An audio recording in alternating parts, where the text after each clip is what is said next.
Potato के बारे में जानेंगे।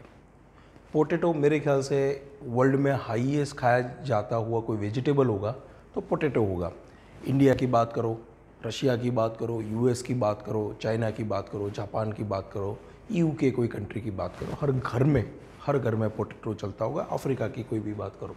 इंडिया में भी बहुत लेट आया, इन द सेंस उसको भी बाहर से लाया गया है। मेरे ख्याल से अगर मेरा नॉलेज सही है तो पोर्चुगीज़ के टाइम पे पोटैटो इंडिया में आना चालू हुए थे। टमाटर, पोटैटो वगैरह ये सारी प्रोडक्ट्स उस टाइम पे आना चालू हुई थी। उसके बाद उसका मास प्रोडक्शन, इंडियन एनवायरनमेंट उसको पसंद आ गया होगा, पोटैटो सीड्स को मास प्रोडक्शन होता है, इंडिया के हर घर में खाया जाता है, ठीक है। और इंडिया में जो भी वेजिटेबल्स खाया जाता है हाईएस्ट, उसमें भी पोटैटो का उपयोग होता है। फिर भी बता रहा हूँ कि इंडिया से फ्रेश वेजिटेबल्स, मैंने काफ़ी वीडियो में बताया, फ्रेश वेजिटेबल और फ्रूट एक्सपोर्ट करना बहुत डिफ़िकल्ट है। पहले तो सामने वाला कंट्री, उसका ट्रांसपोर्टेशन कॉस्ट बड़ा महंगा रहता है। खेत से यूएस पहुंचाना, क्या खेत से जापान पहुंचाना बहुत महंगा रहता है। रेफ्रिजरेटेड कंटेनर चाहिए होता है, उसमें सेल्फ लाइफ पे डिपेंडेंट होता है। ऑब्वियसली पोटैटो की सेल्फ लाइफ थोड़ी ज़्यादा होती है बाकी वेजिटेबल्स से, तो एक अच्छी बात है। दूसरा बात है, उसमें सामने वाले कंट्री के सारे नॉर्म्स हमको फॉलो करने पड़ते हैं। फिर से मैं बार बार दोहराऊँ कौन कौन से नॉर्म्स होते थे यूएस में। फिर से मैं एक ही बात दोहराए रखूँगा जिससे आपको पता चल जाए। यूएस में USFDA, US foods and drug administration. China में जाएंगे तो नेशनल मेडिकल प्रोडक्ट्स एडमिनिस्ट्रेशन, एनएमपीए।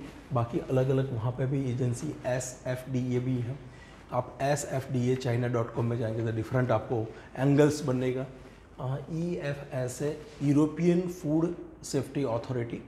अगर हम यूके में जाएंगे तो उसका नाम है फूड स्टैंडर्ड एजेंसीज।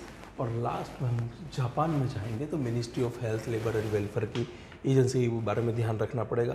अगर आपको पोटैटो ये मार्केट में बेचना है तो ये सारी रेगुलेटरी अथॉरिटी को आपको क्रैक करना पड़ेगा, इन द सेंस उनके लाइसेंस और उनके नॉर्म्स फॉलो करने पड़ेंगे, तभी जाके आप निकलेंगे। अभी हम पोटैटो इंडिया के एक्सपोर्ट के बारे में जानेंगे। मैं बिल्कुल नहीं जाऊंगा कि इंडिया लोकली कितना ग्रो करना है। लोकली की बात कर रहा हूँ तो इंडिया में सारे स्टेट में भरपूर आलू उगाए जाते हैं, चाहे यूपी हो कि चाहे महाराष्ट्र हो, चाहे तेलंगाना हो, तमिलनाडु हो, सारे स्टेट में बहुत ही ज़्यादा वो किया जाता है। अगर मैंने पोटैटो प्रोसेसर प्लांट्स देखे हैं तो उत्तर मीन्स नॉर्थ गुजरात में बहुत ज़्यादा देखे। पोटैटो चिप्स बनती है, बड़े बड़े आलू बनते हैं।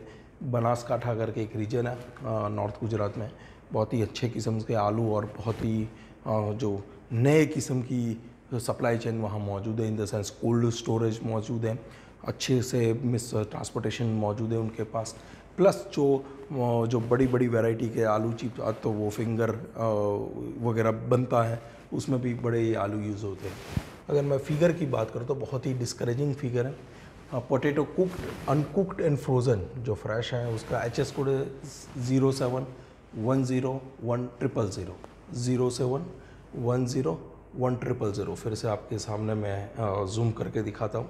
अगर उसका एक्सपोर्ट देखो तो 1819 में मात्र 6 करोड़ का हुआ है, 1920 में भी 5.97 6 करोड़ का हुआ है। क्या फिगर मैं आगे आपको बताऊँ, बहुत ही एनकरेजिंग फिगर है ही नहीं। जो भी नेग्लिजिबल एक्सपोर्ट हुआ है इसमें भी Nepal, USA, Sri Lanka, Japan, UK, कटार, ब्रूनेई, कनाडा, न्यूजीलैंड, ऑस्ट्रेलिया, ये हमारे टॉप मार्केट्स है। पंजाब से क्या बताऊँ, अपने देश का ही मात्र इतना ही एक्सपोर्ट है, तो पंजाब का भी एक्सपोर्ट कुछ ज़्यादा एनकरेजिंग नहीं है। उसको मैं स्किप करके आगे बढ़ूँ तो वर्ल्ड के टॉप इंपोर्टर कौन है? हमेशा फूड प्रोडक्ट में वर्ल्ड का टॉप इंपोर्टर हमेशा यूएसए रहेगा। आप जानिए, USA, Japan, Germany, France, UK, Belgium, Italy, Korea, Spain, Netherlands. अगर आपको एक्सपोर्ट करना है अपनी एग्रो प्रोडक्ट्स का, USFDA का लाइसेंस लेना बहुत ज़्यादा ज़रूरी है, बहुत ज़्यादा ज़रूरी है और बहुत ज़्यादा ज़रूरी है। अगर आपको वर्ल्ड के टॉप एक्सपोर्टर की बात करो, बेल्जियम बड़ा इंटरेस्टिंग है।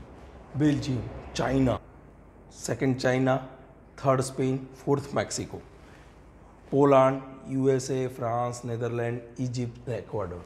बड़ा इंटरेस्टिंग है कि वर्ल्ड के टॉप मोस्ट एक्सपोर्टर इतना सा कंट्री जूम करके देखना पड़ेगा जिसका नाम बेल्जियम है। वर्ल्ड में सबसे ज़्यादा वो पोटैटो एक्सपोर्ट करता है। बट ऑब्वियसली वो जो कल्चर उनका जो Confinity in the sense, Europe में भी बेल्जियम बहुत ज़्यादा बेच सकता है क्योंकि यूरोपियन ये कंट्री है। प्लस USA वगैरह में भी हाईएस्ट वो बेचता होगा कल्चरली स्वाद के हिसाब से उन्होंने सारा चीज़ मैच किया होगा। फिर से फ्रेश वेजिटेबल्स में एक ही बात करवाना चाहूँगा, सबसे बड़ा आता है आपका health issue. Health issue means potato में हमने कोई पेस्टिसाइड लगा दिया है कि कोई फर्टिलाइज़र ऐसा डाला है को यूएस कंट्री में उसको नहीं माना जाता है, कि यू में नहीं माना जाता, तो हमारा ये फ्रेश वेजिटेबल बेचने योग्य रहता ही नहीं है। बस उसके एक्स्ट्रा उसकी बाकी जो वैल्यू एडेड प्रोडक्ट्स हैं, फाइन चिप्स हैं, कि उसके फिंगर टिप आता है वो है, और आलू की काफ़ी प्रोडक्ट्स है वो बेचने योग्य हो सकते हैं। अभी जो हम बात कर रहे हैं सिर्फ फ्रेश पोटैटो की बात करें, सिर्फ 6 करोड़ का एक्सपोर्ट लेकर हम बैठे हैं, जो हाईली नेग्लिजिबल और बिल्कुल अच्छा नहीं है, वो टाइप का एक्सपोर्ट है, वही मैंने लिखा है। Thank you very much.